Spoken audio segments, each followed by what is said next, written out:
Students, today activity chemical displacement, a small reaction between copper sulfate solution and iron nails. Okay, that we go. Students, observe the iron nails.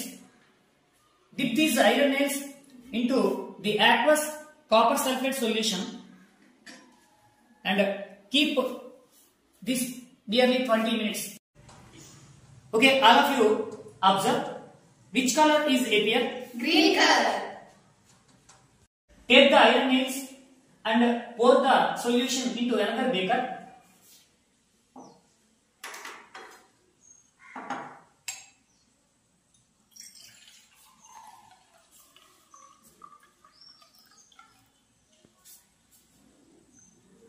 Let us know the chemistry in this phenomenon.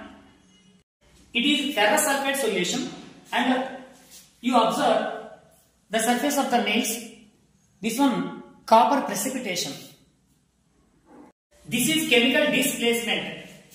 The formula of copper sulfate is CuSO4 and the symbol of iron is Fe.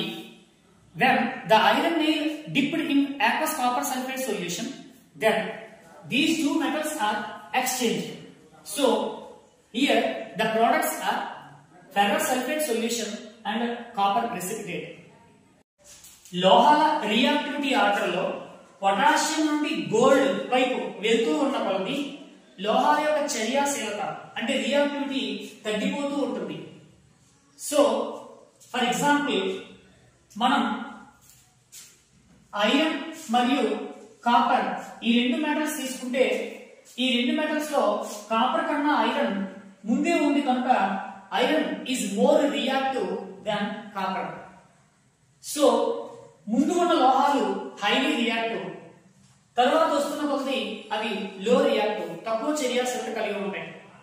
So మన ఈ చర్యలో copper sulphate ద్రావణంలో ఇనుప మేకులు వేసినప్పుడు copper కన్నా ఇనుము highly reactive అధిక చర్యాశీలత కలిగి ఉంది కనుక ఈ ఇనుము కాపర్ ని డిస్ప్లేస్మెంట్ చేసింది.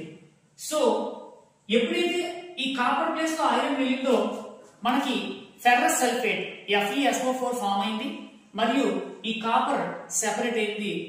దాన్ని ప్రెసిపిటేషన్ అవక్షేపం అని పిలుస్తాం. సో ఇది ఒక రిడాక్స్ చర్య కూడా. దీన్ని తెలుగులో ఆక్సీకరణ క్షయకరణ చర్య అని పిలుస్తాం. కారణం CuSO4 లో ఉన్న కాపర్ Cu+2 గా ఉంది. చర్య అంతా అయిన తర్వాత కాపర్ Cu గా ఉంది. Cu+2 Cu గా మారింది అంటే రెండు ఎలక్ట్రాన్స్ గ్రహించింది. So gain of electrons is known as reduction. Electron గ్రహించడానికి క్షయకరణం అంటాం. అదే FeSO4 గా మారింది అంటే Fe+2 గా మారింది. సో రెండు ఎలక్ట్రాన్లు కోల్పోయింది. ఎలక్ట్రాన్లు కోల్పోవడాన్ని ఆక్సీకరణం అంటాం కనుక Fe ఆక్సీకరణం చెందింది. ఈ విధంగా ఈ కెమికల్ డిస్ప్లేస్మెంట్ రసాయన స్థానభ్రంశం ఒక రిడాక్స్ చర్య కూడా అవుతుంది. సో ఇప్పుడు రసాయన స్థానభ్రంశం అంటే ఏంటో చూద్దాం. ఒక సమ్మేళనంలో గల ఒక మూలకాన్ని అధిక చర్యాశీలత గల వేరొక మూలకం స్థానభ్రంశం చెందిస్తుంది. A highly reactive element displaces another element in a compound. This is chemical displacement.